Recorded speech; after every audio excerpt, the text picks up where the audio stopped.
Positive geopolitics has been rather elusive in the last few years, where bloodshed, war, and uncertainty have shaped the stresses and strains of politics among and within nations. So, it would have been good to write about the positive momentum in India Europe relations, reinforced by Frederick Mercer's successful visit and the steady arrival of European leaders in New Delhi as 2026 has begun. And yet, my attention has kept drifting to Iran and to the protesters who once again dominate the fraught moral, political, and security landscape of an already unstable Middle East, with several implications for India. So, what is with Donald Trump's to strike or not to strike? It was not even 48 hours ago, on Wednesday, the 14th of January, when reports began circulating late at night, compounded by corresponding ground movement of assets, of an imminent US strike on Iran. Experts were frantically refreshing social media feeds to ensure they hadn't missed signals. Now, for the record, it wasn't the first time Trump would have done the unprecedented. Less than a year ago, Trump had ordered the advanced B 2 bombers to bomb Iran's nuclear enrichment facilities at Fordo. Then it was part of the 12-day war that Israel had launched against Iran for dismantling its nuclear program, which in turn was part of the broader Israeli campaign to weaken Iran and decapitate its proxies after the October 2023 Hamas attack. But back to the night of January 14th, my thoughts lingered on strategic abstractions and scenarios. But until now, it looks that Trump has decided against strikes that would reportedly not have resulted in a quick and decisive fall of the Ayatollah regime, an opinion that seems to be conveyed to Trump by none other than Bibi Netanyahu himself, along with other Gulf leaders. Now, this reflects a reality check on part of Israel, whose air defenses were particularly strained in last year's 12-day war.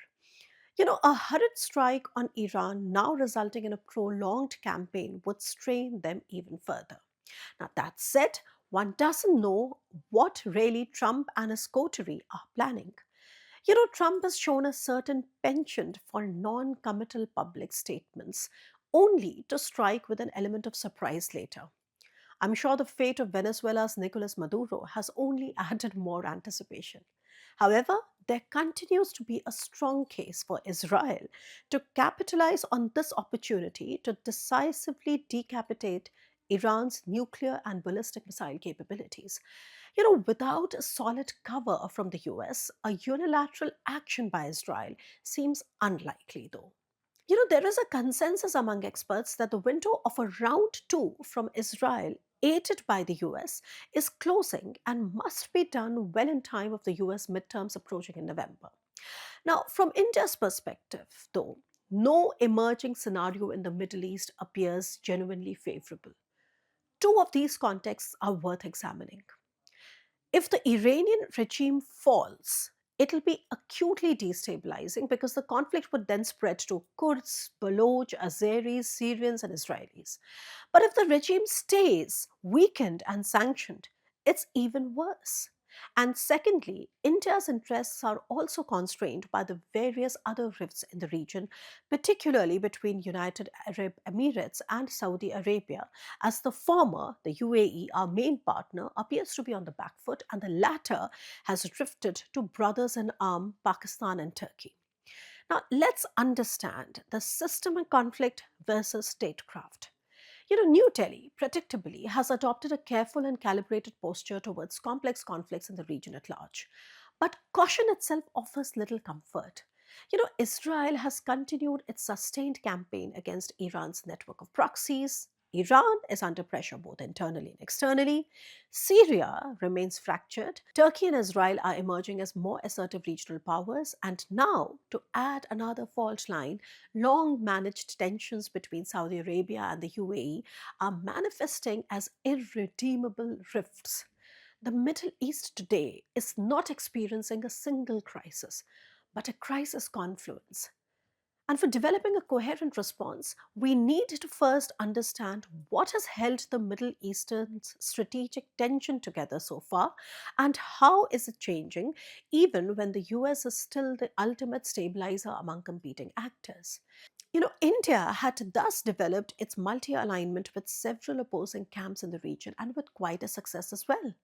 For instance, India engaged Iran for oil before it was sanctioned, for strategic depth in Afghanistan and Pakistan, and found footing in Tehran to reach Central Asia. India further utilized this goodwill with Iran and Russia to envision the INSTC, the International North South Trade Corridor, a complementary connectivity route to build resilience in the Suez Canal route dependence. Meanwhile, India envisioned the IMEC corridor to leverage its goodwill with the main players of the GCC and Israel that built on the normalization of the Abraham Accord from Trump's first term. The IMEC, anyway a logistics nightmare, has run into perpetual difficulties because of the region being at war since 2023.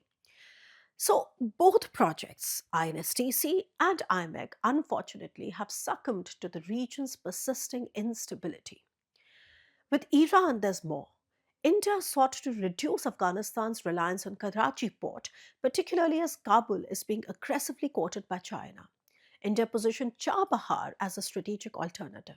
It reinforced this commitment by investing $120 million in one of the port's two terminals before the sanctions took effect. A 6-month sanctions waiver granted by Trump in November 2025 showed that despite his abrasive style, Washington did not look too keen on dismantling India's multi alignment, with influential voices such as Elbridge Colby viewing India's empowerment as a necessary counterweight to China. And if you are aware, that was the assumption on which many Indian strategic circles have actually operated upon. The recent developments, however, have eroded and undermined this logic. Following renewed sanctions, government directors on the board of the India Ports Global Limited have resigned en masse, and the website of the state owned entity overseeing Chabahar was taken offline to insulate those associated with the project from US sanctions. Now, before assuming that trade can continue and Chabahar can still be utilized, it is important to recognize the harsher reality. The Trump administration has recently imposed 25% tariffs on entities trading with Iran. With the India US trade agreement still not done and the 50% tariff still remaining in place, New Delhi has little incentive to antagonize Washington over Iran with a bilateral trade of about $1.6 billion, dollars, a reality reflected in recent developments on Chabahar as well. Now, one may still argue that trade could be resumed later, and it's true. But the broader damage, however, is something else. The uncertainty and financial risk associated with dealing with sanctioned entities make it nearly impossible to attract private capital or de risk investments. This directly undermines India's long term plans, including extending the INSTC to Armenia, where India is already the largest defense supplier, playing on Armenia Azerbaijan normalization to counter Turkey's rapid rise in the Caucasus. As scholar Karim Sajadpur has argued succinctly in his latest piece, Iran's post Khamenei political order could take multiple forms like clerical continuity, military dominance, nationalist strongman rule, populist revival, or some sort of hybrid configuration unique to Iran's historical experience. But putting simply and from India's perspective, if Ayatollah regime collapses or is sufficiently weakened to align with the US, Tehran would likely curb trade with Russia and other sanctioned actors, constraining India's options. Now, conversely, if the regime continues, it will invite harsher sanctions, producing similarly restrictive consequences for India's strategic calculus and interests. And that's not all. There are added discomforts. India must not only protect its regional interest with Iran, but also prepare for a soft landing amid the Saudi UAE rift, which is generating new and uncomfortable patterns of convergence. The opening created by this rift has enabled closer Riyadh Ankara alignment, a development India must watch closely, as it is likely to complement the Saudi Pakistan defense cooperation, whether directly or indirectly, whether formally or informally. Now, at present, there is no confirmation of a new defense geometry or, let's say, a tripartite pact among Riyadh, Islamabad, and Ankara. However, Pakistan has long positioned itself as a revolving door for technology, human resource, and intelligence flows linking China, Turkey, the Caucasus, and the Middle East, well before Trump's re engagement with the country began after Operation Sindoor. Now, all this indicates a new challenge for India as it has developed its own cloud of strategic convergence with several of these players, but hasn't really been on the table to shape the conversations around ending conflicts.